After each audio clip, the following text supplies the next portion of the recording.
जय जगन्नाथ। नमस्कार दर्शक बंधु।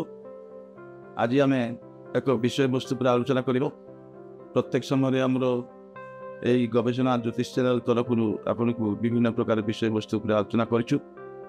आज एक आलोचना करवा।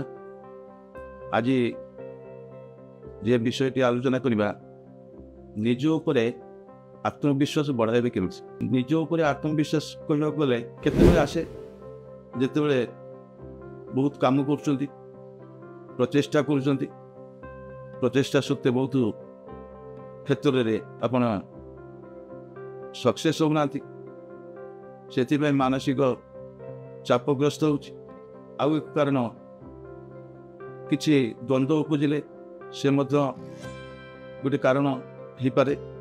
आम ज्योतिष शास्त्र रे आलोचना करवा निज उपर आत्मविश्वास आपन केमिति बढ़ाइबे। देखु ज्योतिष शास्त्र रे जदि आपनकर लग्नाधिपति नवमाधिपति दुर्बल अच्छी एकादशपति पापयुक्त अच्छी ताहले आपण माने जानबे निजर ऊपर निजर आस्था कमी जाउछ। कारण आपण किछि काम कर सक्सेस बाधा आसुछि से क्षेत्र में निज उपरे भरोसा कमी जाउछि। आत्मविश्वास उपरे प्रभाव पड़ुछि। से क्षेत्र में कहबी आपण माने धीर स्थिर भाव में काम करिया पड़िबो। किछि प्रतिकार सॉल्यूशन करिया पड़िबो। ज्योतिष शास्त्र एमिति एक शास्त्र जे शास्त्र को आपण माने अनुसरण करिवे अनुकरण करेंगे से शास्त्र माने कि आप चलिए ताले आपण निश्चित भाव में फल पाइबे या निश्चित भाव में कहीपरि। कारण आम देखुचु विभिन्न क्षेत्र में विभिन्न लोक बा व्यक्ति विभिन्न प्रकार मानसिकता रही विभिन्न प्रकार कार्यधारा अच्छी। केतेबेले व्यक्ति सक्सेस हो केतेबेले कई व्यक्ति सक्सेस होना तार कारण कहि ज्योतिष शास्त्र। देखो तो जड़े व्यक्ति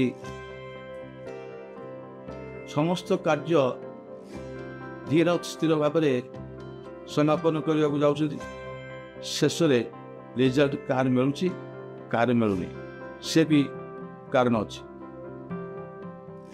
आपण माने देखिए ज्योतिष शास्त्र रे कर्म दशम स्थान एकादश लाभ स्थान माने कर्म फल स्थान ये दुईटी जदि बाधाग्रस्त हुए पापयुक्त हुए दुर्बल हुए ताहले आपण जानबे आपण कर्म करुछथि ठीक समय कर्म चली शेष समय जे फल आपण प्राप्त होगा कथा सेटा आपण से तुलन पाऊना।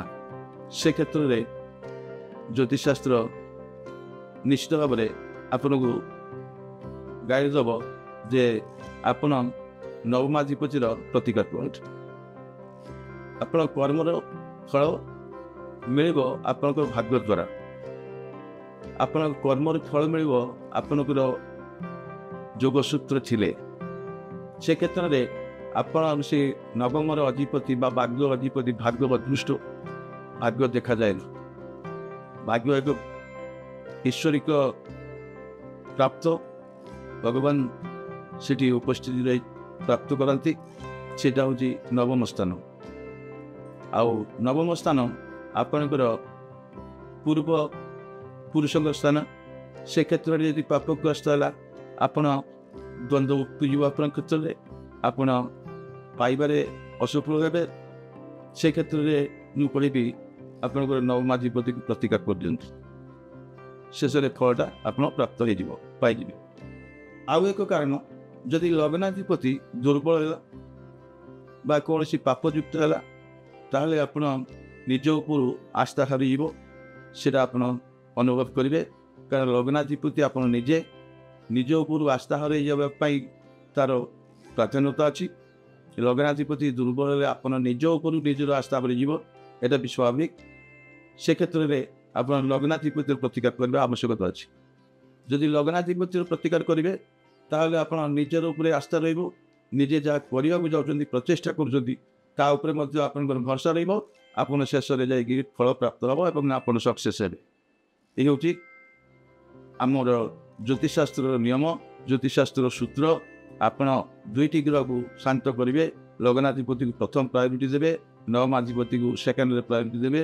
ଆପଣଙ୍କର ସେ ଯେ ନିଜ ଉପର ଆସ୍ଥାଟା ଧୀରେ ଧୀରେ କମିଯାଉ ଭାବୁଛନ୍ତି ସେଇଟା ଆପଣଙ୍କ ଭିତରେ ପୁଣି ଜାଗ୍ରତ ହେବ।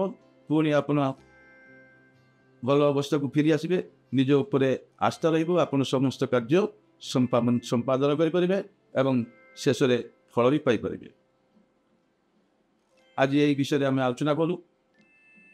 ପରବର୍ତ୍ତୀ ସମୟରେ ଆଉ ଏକ ଟପିକ୍ ନେଇକି ଆପଣଙ୍କ ପାଖକୁ ଆସିବୁ। ଆପଣମାନେ ଦେଖୁଛନ୍ତି, ଆପଣମାନେ ଭଲ ଲାଗୁଛି, ନିଶ୍ଚିତ ଭାବରେ ଆପଣ ସବସ୍କ୍ରାଇବ୍ କରନ୍ତୁ ଆଉ କମେଣ୍ଟ କରନ୍ତୁ। ଆପଣଙ୍କୁ ଜାଣିବାର ଯାହା ଇଚ୍ଛା ଅଛି ଆପଣ ମଧ୍ୟ କମେଣ୍ଟ କରନ୍ତୁ। ଆମେ ତା ବିଷୟରେ ମଧ୍ୟ ଆଲୋଚନା କରିବା। ଆପଣ ବି ଜାଣିବେ, ଆମେ ବି ଆଲୋଚନା କରିବା। ଆଜି ପାଇଁ ଏତିକି, ଧନ୍ୟବାଦ।